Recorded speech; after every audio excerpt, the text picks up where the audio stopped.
लेकिन मोदी ने इस बात को सीधा खारिज कर दिया कि भारत का सवाल नहीं है। एक आम आदमी थी जो ये प्रवक्ता को जो बोली थी, वो आज बीजेपी से हट चुकी है, लेकिन देश माफी नहीं मांगेगा। कौन नहीं जा रहा है, उनके खिलाफ कार्रवाई चल रही है, याचिका लगी हुई है, मगर एकदम से तो कार्रवाई नहीं होगी ना। एडमिनिस्ट्रेशन तो गवर्नमेंट के हाथ में है सर। भैया नहीं, एडमिनिस्ट्रेटर है ना, न्यायालय थोड़ी है। न्यायालय तो न्यायालय के हिसाब से काम होगा। न्यायालय में अगर उनके खिलाफ सबूत मिले तो वो कैंसिल होगी। कहाँ से फंडिंग आ रही है, कहाँ से उन्होंने पैसे लिए हैं। पूरी रात पुलिस कहाँ थी? पुलिस इंतजार कर रही थी कि दंगे हों। पत्थरबाजी और दंगे में बहुत फर्क है। 300 साल पुराना मंदिर तोड़ दिया। उनका लोकतंत्र और धर्म खतरे में नहीं था। उनका नाम ही गहलोत है। हिंदू होके ऐसा कर रहे हैं। अब इसके आरटीआई लगा के तो खुलासा हो नहीं सकता, मगर लोगों ने खुद कैमरे के आगे बोला है। सर देखिए, अरविंद केजरीवाल गिरगिट की तरह हमेशा से रंग बदलते आए हैं। जब से उंगली माल डाकू की बेटी स्वरा भास्कर का मैंने पोस्टर लगा दिया, तुम लोग फिल्म देखने के लिए जाओ। सर स्वरा भास्कर, तुम आतंकवाद के खिलाफ कभी आंदोलन करोगे? जो कश्मीरी पंडित के साथ हो उसको जी, तो ये एक्शन हर एक जगह होनी चाहिए दंगाइयों के साथ। आपको लगता है बाबा जी सही दिशा में जा रहे हैं? बिल्कुल सही दिशा में जा रहे हैं वो।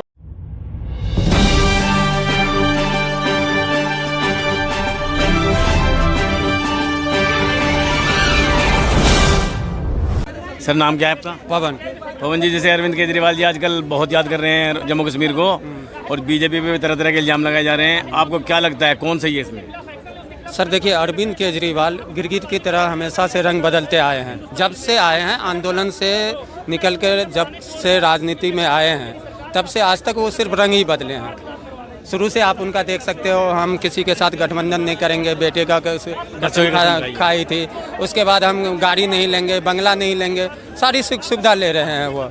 ठीक है, आज यही कश्मीर, जब कश्मीर फाइल फिल्म बनी थी, जो कि हिंदुस्तान का एकमात्र सच्चा फिल्म था, 4,500 डॉक्यूमेंट्स के साथ वो फिल्म बनाई गई थी, डायरेक्टर ने बनाया था, उसका वो मजाक उड़ाया था। उंगली माल डाकू की जो बेटी है स्वरा भास्कर, उसकी मूवी का वो खुद पोस्टर लगाए थे ट्विटर पे प्रचार भी किया था। प्रचार भी किया था। ये लो उंगली माल, लोगों को देखने के लिए प्रेरित भी किया। हाँ, ये लो उंगली माल डाकू की बेटी स्वरा भास्कर का मैंने पोस्टर लगा दिया, तुम लोग फिल्म देखने के लिए जाओ। सर स्वरा भास्कर के लिए कि आप ऐसे क्यों बोल रहे हैं? मतलब उनको नहीं, लोग बोलते हैं सोशल मीडिया पर, इसलिए मेरे दिमाग में ये नहीं था, सोशल मीडिया पे था।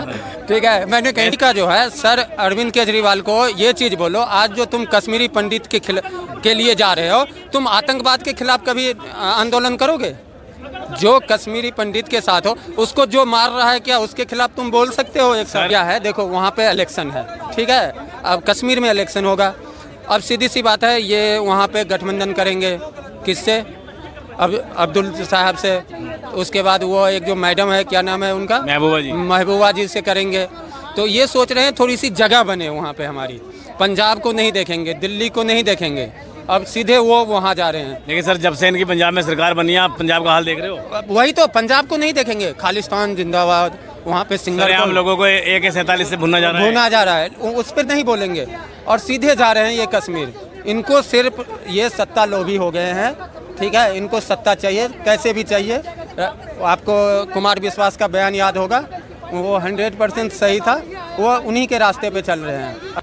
आज अरविंद केजरीवाल को बोलो जा करके, आप मीडिया के माध्यम से, वीडियो के माध्यम से बोलो, जो सर आप जिस हिसाब से जन आक्रोश रैली निकाल रहे हो, क्या आतंकवाद के खिलाफ भी निकालोगे? जो उसको मार रहा है उसके खिलाफ भी कुछ बोलोगे? एक शब्द नहीं बोलेंगे। उन्होंने भी बोला भी नहीं है कुछ। फेविक्विक से चिपका लेंगे मुंह, नहीं हम नहीं बोलेंगे, लेकिन हम पॉलिटिक्स करेंगे। तुम्हारी पिक्चर आएगी, उसका मजाक उड़ाएंगे, तुम्हें नौकरी नहीं देंगे कश्मीरी पंडितों को, लेकिन पॉलिटिक्स पूरा करेंगे। वोट लेने के लिए जाएंगे, हम कश्मीरी पंडित को ये करेंगे, फ्री करेंगे, बिजली देंगे फ्री, पानी देंगे फ्री। आने वाले टाइम में जो श्रीलंका का हाल हुआ है, यही नेता लोग करेंगे। ठीक है, तो ये इनकी है, राजनीतिक है, और इससे ज़्यादा कुछ भी नहीं है। ना इनसे दिल्ली संभल रहा है सही से, ना पंजाब संभल रहा है।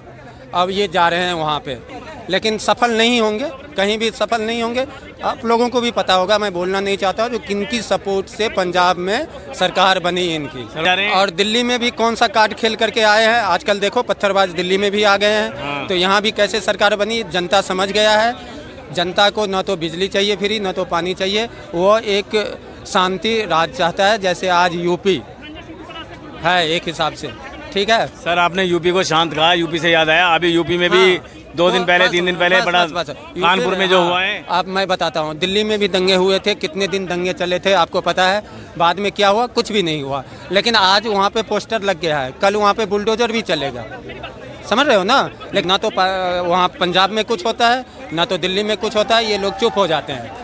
सर आपको लगता है जैसे उत्तर प्रदेश का शासन है उसी तरह पंजाब और बाकी जगह में भी होना चाहिए? हिंदुस्तान के सारे राज्य में ऐसे ही होना चाहिए।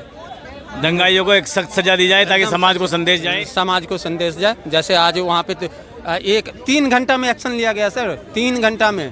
दोपहर में दंगा हुआ, शाम को 38 आदमी हिरासत में थे, 1000 से ज़्यादा आदमी का वो हो गया, केस दायर हो गया। ये एक्शन हर एक जगह होनी चाहिए। लगभग 1100 लोगों के नाम दर्ज रिपोर्ट करनी ना जी, तो ये एक्शन हर एक जगह होनी चाहिए दंगाइयों के साथ। आपको लगता है बाबा जी सही दिशा में जा रहे हैं? बिल्कुल सही दिशा में जा रहे हैं वो। उनका दोबारा जीतने का यही कारण है? यही मेन मुद्दा यही था। कानून व्यवस्था वहाँ पे ठीक कर दिया उन्होंने। बस अगर ये होता तो जैसे बिजली 300 यूनिट फ्री दे रहे थे अखिलेश जी, तब भी लोग यूपी के नहीं माने। बहुत सारे मुस्लिम लोग, उनको जहाँ पे मुस्लिम बहुल क्षेत्र था वहाँ से बीजेपी को वोट मिला, क्योंकि वहाँ भी जो मुस्लिम गरीब तबके के हैं उनको सताया जा रहा था, लेकिन इनके राज में वो सुरक्षित हैं, तो वो लोग वोट किए हैं वहाँ पे। आपको लग रहा है मुस्लिम भी बीजेपी को वोट देते हैं? जी जी सर, देते हैं, अच्छे मुस्लिम देते हैं वोट सर, कोई इसमें वो नहीं है। धन्यवाद सर, बहुत अच्छा लगा आपसे बात करके। सबसे पहले अपना नाम बताएं।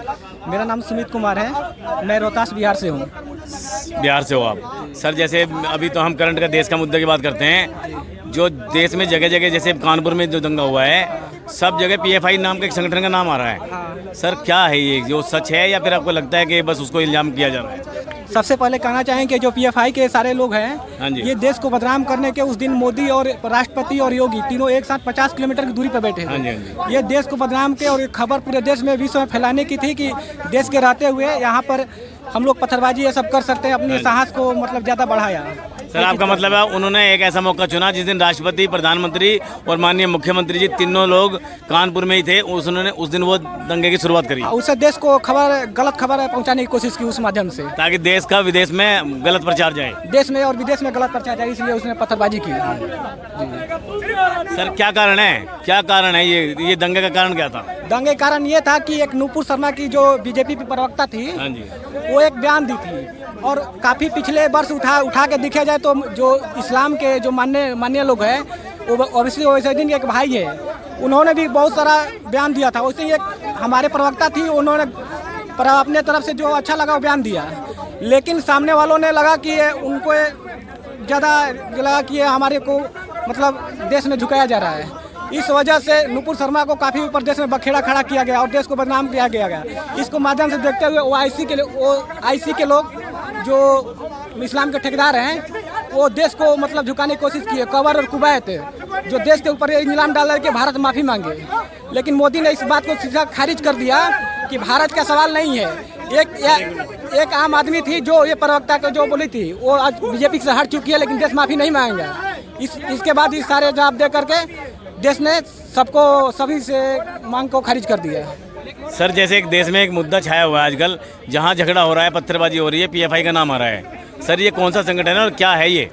देखिए, मोदी जी के आने के बाद करीब 3-4 हज़ार NGO को कैंसिल करा था। 3-4 हज़ार NGO को कैंसिल करा था, क्योंकि जो देश विरोधी गतिविधियों में ध्यान दे रही थी, देश विरोधी गतिविधियों में लिप्त थी। अब उसके बाद अगला नंबर PFI का आएगा, क्योंकि जो वो देश विरोधी गतिविधियों में ध्यान दे रही है, देश विरोधी गतिविधियों में काम कर रही है, और उसका सबूत भी अब धीरे धीरे बाहर आना शुरू हो गया। जब वो देश विरोधी काम कर रही है तो गवर्नमेंट उस पर रोक क्यों नहीं लगाती है? बिल्कुल लगाएगी। देखिए, फिर वही वाली बात हो गई कि अगर एकदम से कार्रवाई कर दी, न्यायालय के ऊपर विश्वास नहीं करा, तो आप कहोगे लोकतंत्र खतरे में है। बहुत बढ़िया पत्रकार सवाल पूछ रहे हो सर, लेकिन न्यायालय में तो उनका खिलाफ कोई जा ही नहीं रहा। कौन नहीं जा रहा है? उनके खिलाफ कार्रवाई चल रही है, याचिका लगी हुई है, मगर एकदम से तो कार्रवाई नहीं होगी ना। एडमिनिस्ट्रेशन तो गवर्नमेंट के हाथ में है सर। भैया नहीं, एडमिनिस्ट्रेटर है ना, न्यायालय थोड़ी है। न्यायालय तो न्यायालय के हिसाब से काम होगा। न्यायालय में अगर उनके खिलाफ सबूत मिले तो वो कैंसिल होगी।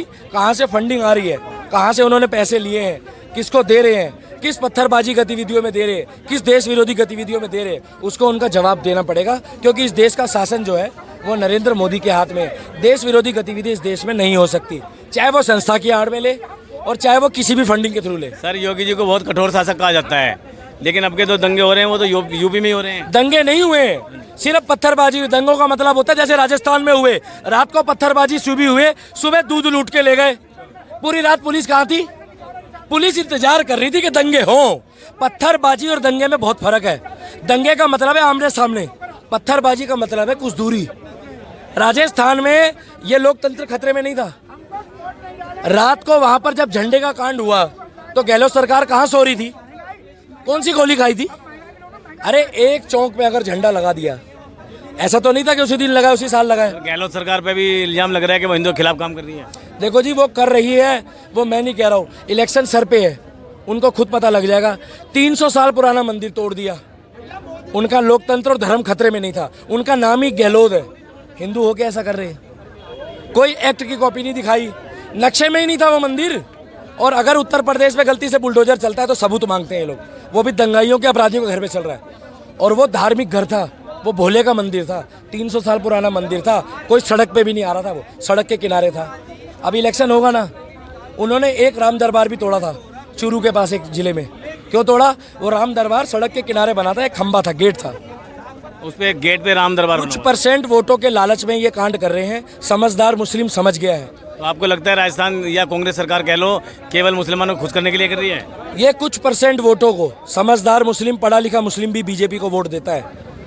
अभिव्यक्ति की आजादी है, चाहे किसी और पार्टी को सर, दे। अगर वो मुसलमान वोटों को पाने की कोशिश कर रहे हैं, लेकिन देश में तो ज़्यादा हिंदुओं के वोट हैं। भैया एक बात बताओ आप, जो गणित होता है ना, कई बार वो कुछ % वोट भी डिसाइड करते हैं। एरिया वाइज भी होता है। इस देश में ये नहीं है अगर मोदी जी को हिंदुओं ने वोट दिया तो मुस्लिमों ने नहीं दिया जब भी प्रधानमंत्री बने हैं। अब इसकी RTI लगा के तो खुलासा हो नहीं सकता, मगर लोगों ने खुद कैमरे के आगे बोला है। अब ये लोग उनको अंधभक्त की डिग्री देते हैं। ये लोग, पता है आपको, अब ये डिग्री दे रहे हैं लोगों को। अगर आपने मोदी जी की 4 तारीफ कर दी ना भाई साहब, बुरा मत मानना, आपने पहली बार बयान लिया है, तो आपको भी ये गोदी मीडिया बोल देंगे, क्योंकि ये सर्टिफिकेट बांट रहे हैं आजकल।